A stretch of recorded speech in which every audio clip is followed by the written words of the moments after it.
So here we are Hi. with Felicity Houston Thomas on Conversations from Drumroll. Hi. Welcome. Thank you. So you've spent quite a bit of time in Drumroll I have. as the sushi chef. Yes. However, indeed. this is your newest gig, and you have a long line of other very cool, interesting, and creative gigs behind you, which is what I would like to talk to you about today. Yeah.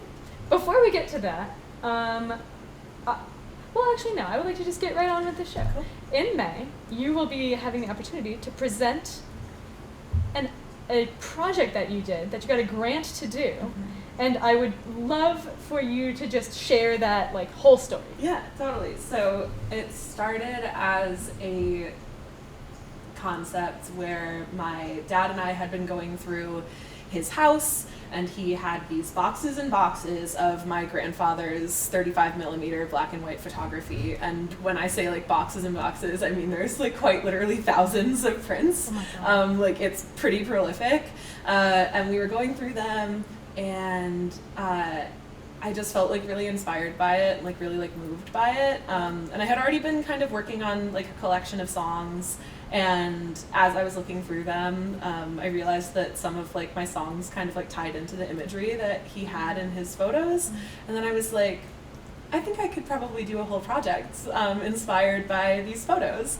And I think it was maybe 3 days later, the gallery posted about their 2023 grant applications. And so I decided to just go for it, try it, and I was very lucky to receive the grant from the gallery for this year, and that's been really helpful in making sure that this project could come to fruition.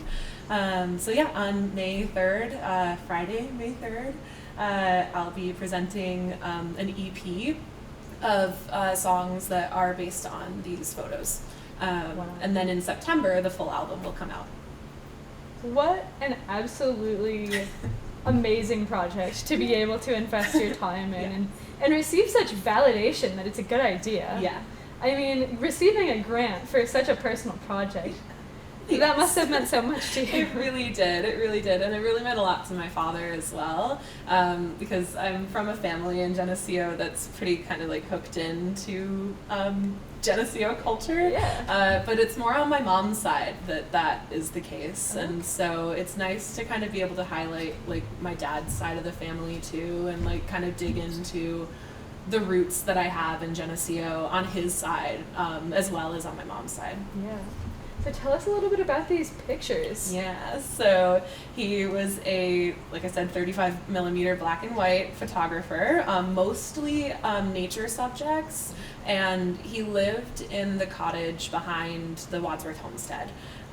So most of his photos are taken in and around the Wadsworth homestead, and he had his own darkroom in that cottage, and that was where his artistry kind of really came out. And there are multiples of the prints where you can tell that he tried different things with the different chemicals.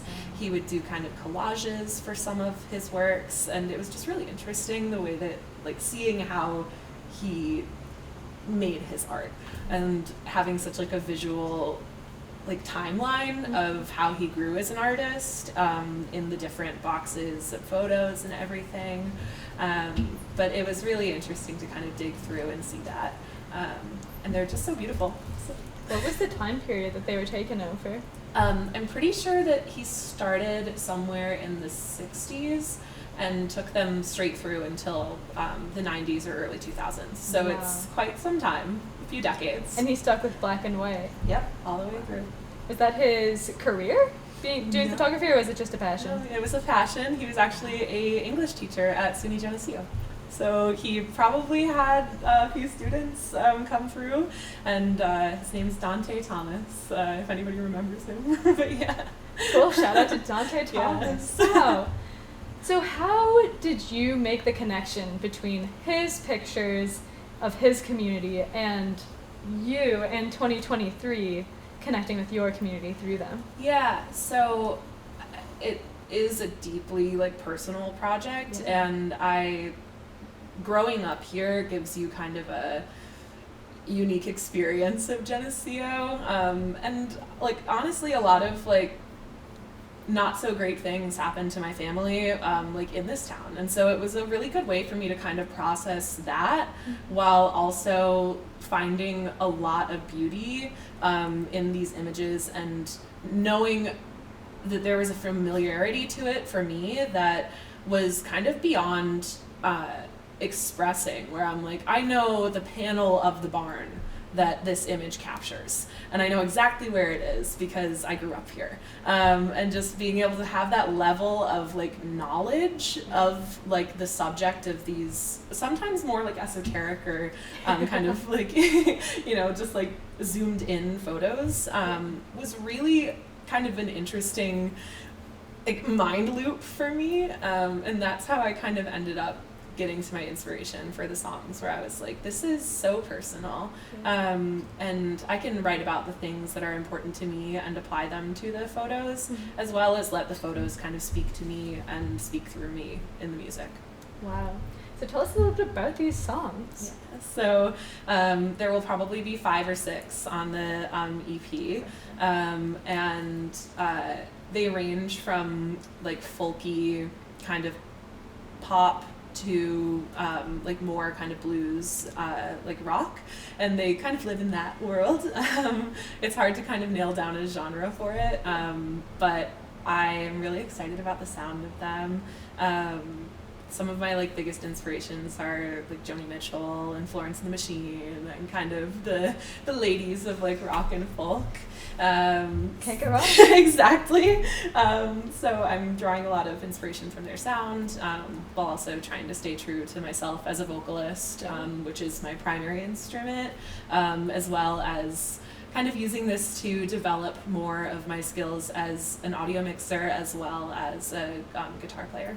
Cool. So you are a multi-instrumentalist. Yes. Do you have anybody else playing any instruments on the EP? Yes. Okay, cool. Yeah, and my dad is playing some bass for me, which is very exciting. How special. Oh my god. I know.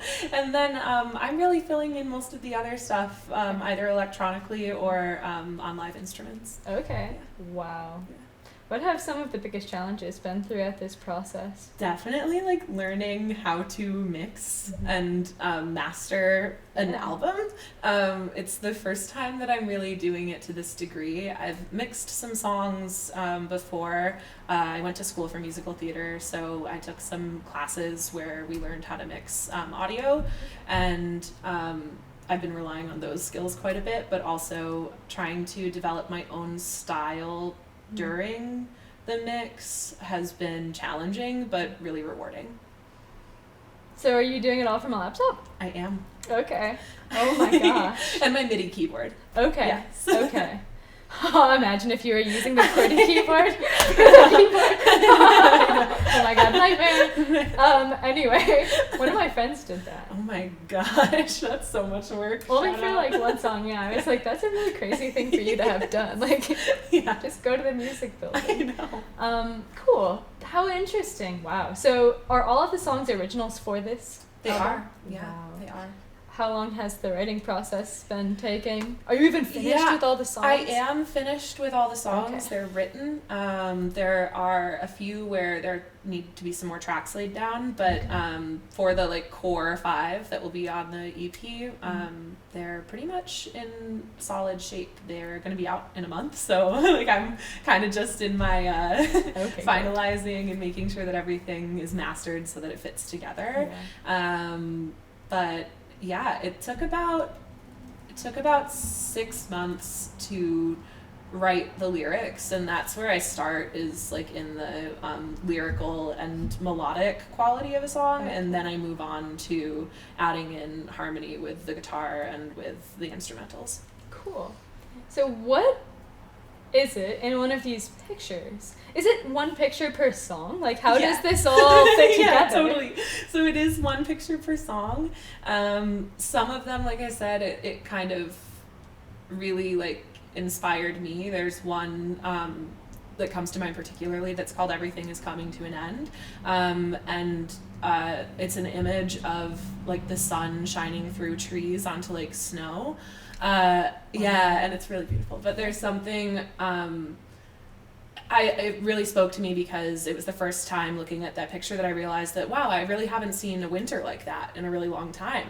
And then that got my brain going on climate change. And then this song kind of just came out. Yeah. So there are some social justice aspects to the album as well. Okay. Was that something that you felt came naturally to you, or you felt called to include? Yes. Yeah. And I think as a person, like, I think that activism is kind of deeply rooted in who I am. So it's going to come out in some way, shape, or form in my art. And my grandfather was a pretty radical dude for his time, and really believed that we need to protect the planet at all costs. Wow. Yeah. What a powerful experience this must have been for Yes. you. What have your favorite parts been?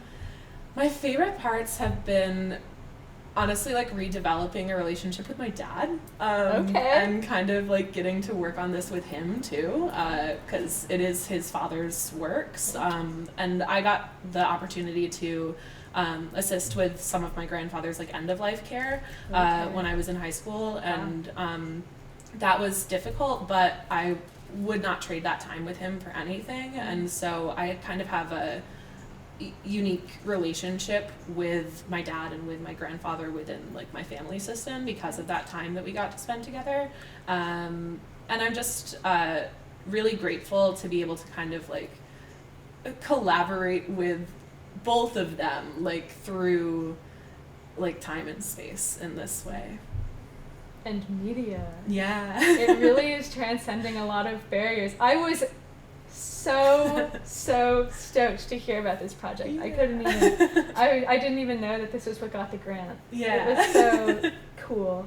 So how did you pick these pictures out of thousands and thousands and boxes and boxes? I came home, I was living in New York City before I relocated here, so most of the work has been kind of done from Brooklyn, and then I would come home and I would kind of sift through boxes like every chance that I got, but there was one day, I think probably last April around Easter when I came home, and I just went to my dad's house and sat for I think close to like 6 hours and just pulled out the ones that felt like they were saying something to me, and I ended up with probably close to 200 photos out of that, which I took back with me to Brooklyn, and then I just kind of let them come to me like from that pile, and it was really interesting.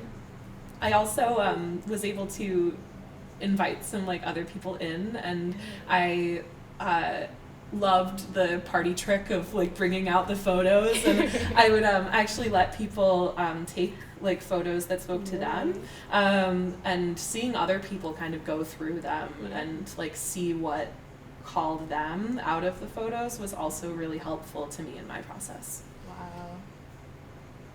That's so cool. Yeah. What responses have you gotten from people about this as you've explained it and it's become more widely known and you've shared it? Yeah. Pictures? I think that it's been really nice, and seeing people resonate so deeply with his imagery has been really wonderful. I have been a little secretive about the music because I'm a little bit insecure about it, if I'm being honest. And it's my first time putting out a project of this size or of this nature, and you'll be featured for a month. Yeah. You're gonna have like it's a huge thing. Yeah, it feels like deeply vulnerable too, but I am really excited to have people like hear the music finally, and I've shared bits and pieces with friends and family, and they've been really excited about the process as well. Oh man, I'm sure that there's just gonna be blown away. Yeah. Oh my gosh, I bet that people will be seriously moved. Yeah, I hope so. I think so. You seem so passionate about it and so like invigorated by it. Yes, it has been like very kind of like spiritually like lifting for me. I'm sure. In what ways have you found it to be the most cathartic? I think that like I am a person who carries a lot of grief with me, and any way that I can find to shed some of that is always helpful. And so I think that the most like cathartic part of it has been like the little pieces of grief that I've been able to shed through the music and through like relating it to these photos. Yeah. Wow. Yeah. Is there, when this is presented at the gallery, how will it just be a listening experience? Or will people be able to have like a written comprehensive explanation? Totally. So there's going to be the images, my grandfather's photos displayed with the lyrics to the songs that were inspired by them typewritten out next to them. Wow. And there will be a listening opportunity. I will have some chairs and some headphones for people to listen to the EP songs that will be out at that point. Awesome. And there will also be a presentation at the Riviera that people can come to. Cool. Yeah. What have some of the biggest surprises been for you throughout the process? I think it was shocking how quickly the songs came together. Really? I was really nervous about the writing process, but really that was pretty natural and came pretty like simply like through me, and I think that the challenge has been in the editing and the mixing, but that's okay. Have you done a lot of music writing before this that you kept private? Yeah, I have done some like lyrical assistance and some music direction for like other groups when I was in college. That was something that I really enjoyed helping out with and doing. But this is, like I said, my first like thing that's mine that I'm putting out there. And it's quite the process. Yes. And it seems like you're really gonna be able to just hit the ground running with it. Yeah. That's really cool. Thank So you. you have a musical theater background. Yes. Have you been able to keep that fire alive? I have. I admittedly did not do very much theater when I was in New York, which is a weird little Was that catch. your plan for going there? You know, I've been coming to the realization that I don't think I ever really wanted to be an actor. I think I really just wanted to live in New York City. Okay. Which a great way to be broke for the rest of your life, I guess. It's so funny. We had Ray Cooley in here, and he was like, "Yeah, I had to get out of there. Like, it got too expensive." Yeah, But it is so expensive. But I was doing a little bit of theater down there. I was mostly, when I was in school, the kind of like more avant-garde, liked weird things kind of theater person. Okay. And I love acting. And I obviously am very grateful to like my voice and my instrument, but the kind of straight acting in plays is what I found a real like passion for. Really? Yeah, so that was interesting to be on that journey as well. But I did a little bit of reading while I was in New York. Okay. But no big things. Are you like interested at all in dipping your toe back into community theater or anything like that? Yeah, actually the summer show this year is The Mystery of Edwin Drood. I think that the auditions are in May. Everybody should go. But I'm thinking about auditioning for that. Oh my gosh. Yeah. Break a leg. Yeah, thank you. That's really exciting. So, other than your musical career, I am interested in chatting about your sushi experience as Sure. well. So you came back from New York. Yeah. And you went to college for musical theater. Yes, I did. And now you're finding yourself a sushi chef. I am. And music presenter in Geneseo. So what has this trip like back to Geneseo been like for you? Totally. So I came back in early March and was here for 2 or 3 days when I ran into Chuck Salvaggio at Cosmic Charlie's. Chuck is the Drumroll owner. Yes, the owner of Drumroll. And I was explaining to him a little bit about my situation, like why I was back, and just kind of commiserating about the whole thing. And he was like, well, my sushi chef can't work right now. And I looked at him and I said, I think I could make sushi. Oh, yeah. And he offered me the opportunity to come try it out, and I really liked it, and so I'm sticking around for a while. Wow. Yeah. So I haven't had the chance to like chat with our other sushi chef too much about this. So I'm gonna ask you some sushi related questions. So there's all of this talk about how you spent 5 years just practicing with rice Yes. and cleaning the floors and things like that. That has not been your experience at No. all. So, No, it hasn't. so here we are in April. You got back in March. So how have you gone through this process? Because I've heard that it's great. Like Oh, yeah. I've heard that you do a fine job. Thank So what is up with this myth of the like strained sushi chef? I mean, I think that like the technique of it and the tradition of it is super important. And Isaiah, our other sushi chef, actually went away for special training. Mm-hmm. So learning some technique from him has been really important. Yeah. And he's wonderful about sharing that technique. He taught me how to cut. Right? Oh, and it's its own special It has thing? its own slice. Wow. And so that's been really helpful to have him as a resource there. But I also just love to cook. And I always have. And I am a huge advocate of going on a YouTube spiral when it comes to cooking. Yeah. That was really how I learned how to cook. Really? Like during quarantine, it was my kind of lifeline. And I would just watch YouTube videos for hours. Binging and with Babbage? recreate exactly the Bon Appetit test kitchen. Yes. Oh my god. During its heyday too.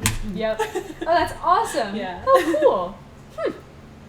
I was the day I walked in and I saw you here. I was like, a new sushi chef. Oh my gosh. Oh my gosh. Yeah. So that's super cool. Yeah. Have you had the opportunity to do you think you're going to develop any new menu items and allow some creativity to Yeah. escape through sushi I creation? think I am. I already got in some special spicy pastes that I'm very excited about to add into our spicy salmon and spicy tuna rolls. And there are some other things that I'm really excited to kind of run through and see if anything will work. Cool. Yeah. That's so cool. Yeah. That is so neat. I look forward to seeing what concoctions you develop. Thank you. So, going back to your musical background. Yeah. So you've been into music since you were a kid. Yeah. And just loving it. And this is the first time you're really putting something out into the community. Yeah. So, why haven't you done it yet? Yeah, that's a great question. I think I've felt a little pigeonholed into. I was classically trained, and so that's very much felt like what I had to do because that was where my training was. But the music that I've always been drawn to and the music that I love and that I think fits my voice best is the kind of folk, new age stuff. So it's nice to be able to explore that side of myself and to own it, because I think I was just kind of doing the thing that I was told to do for a long time, and now I'm doing the thing that I want to do. So, yeah. So how have you overcome that hurdle? What was the final thing where you were like, you know what, this is it, I'm doing this other thing instead? I think moving to New York really kind of knocked the wind out of me and kind of forced me to have a reset where I realized pretty quickly that I was not going to be able to do the level of classical singing or even musical theater performance that I had aspired to for a really long time. Yeah. And so I had to find a way to practice and to keep developing my instrument in smaller ways and in ways that were more true to me. Because it is a little bit annoying to be the neighbor who's singing opera arias at 3 p.m. every day. I've been that neighbor. Yeah. I do get it. Yes. I've been that neighbor. I've been the electric guitar neighbor also. Yeah. I get it. It's tough because you don't want to burden people with your artistic load. Exactly. But you gotta get it out. You have to get it out. And so I found that the kind of more quiet folk singer-songwriter stuff was a really good way for me to do that. Yeah, absolutely. Wow. So now here you are, you're sitting in Geneseo. Yeah. This is not like New York at all. No. Were you feeling like are you feeling rested? I am. And just in full transparency, I came back because I was dealing with some pretty acute mental health symptoms as well, which is something that's super normal, especially for artists. Especially in a city especially like in New the York. city. And I've been just so grateful to have this time and space to do some work on myself and kind of come back to who I am and to to the earth and to nature and all the things. It's been really helpful to be here right now. What about this, like, has the community kind of shown up for you and been able to, Oh like... my goodness, yes. Good. Yes. And I just feel so held Good. by everybody, always. And I always have, but especially right now, it's kind of come to the forefront. Good. Yeah. That seems to be a very common experience that, like, especially the local, like, the young local Geneseo artist folks seem to be really getting a lot of support from the local community. I have... you certainly, right? Everybody. Yes. Like, everybody. The gallery is killing it. The gallery is killing it. Yeah, everybody is really just getting, like, opportunities that are really cool. And I'm so happy to have found another. Yes. Cool. Well, we are running it close to, we got 4 minutes left here. So is there anything else that you would like to share or promote or anything like that with this last chunk of time that we have? Anything you'd like to muse upon? Yeah, I think like the title of the piece is Reaching Through a Generation. And that's been something that's been really interesting to kind of explore, is this collaboration with, like, a person who I know, but who's no longer with us, and how difficult and how beautiful it's been to try to do justice for his work, which hasn't really been seen by anybody. So it's two cases of artists who didn't really ever get, like, seen. Wow. Yeah. I didn't realize that. Yeah. So he was so prolific. Yes. Thousands and thousands. Yes. Wow. But just for him. Yeah. I didn't realize Yeah, that. and he did win a few awards for some pieces, like through the Rochester Memorial Art Gallery and through Kodak when they were still up and running up in Rochester. Kicking. Yeah, but mostly just kept them to himself. Cool. Yeah. Well, closing out, what are you looking forward to most with the presentation of the project, the inclusion of the project, and beyond the project? I think I'm looking most forward to people seeing my grandfather's work and mine, but mostly his. And there will also be an opportunity to pick up some prints for yourself, and that's an aspect of this project that's really important to me, is that his work moves out into the world and can be appreciated and not just sit in boxes. So beyond the project, that's something that I'm really excited about. And also I'm just really excited to have like a full-length album out. Closer to September is when that's going to happen, but that's still really exciting for me. Wow. Is that going to be something that you put on all the streaming platforms? Oh yeah, it will be everywhere. Okay, cool. And is this EP separate from that album? It will be included in the album, Okay. rolled into it, but the EP will also be available on streaming services. Spotify, Apple Music, anywhere you all get the your places. Bandcamp? Yep, Bandcamp. Okay, Yeah. everywhere. Everywhere. Hard copies? YouTube, hard copies. We're gonna crowdfund some vinyls to be pressed for Oh the my full gosh. album. So Really? yeah. Wow. You can pre-order. Oh my gosh. Where can people pre-order? I think it will be through, I don't have the website information, but that will all be rolled out for the project. Maybe the link will be in the description. Maybe. Check the description. And don't forget to like, share, and subscribe. Perfect. Well, with that, thank you so much for listening. You're so welcome. This has been Felicity Houston Thomas of Geneseo on Conversations from Drumroll. It has been a pleasure having you on today. Sarah, it's been a pleasure to be here. Perfect.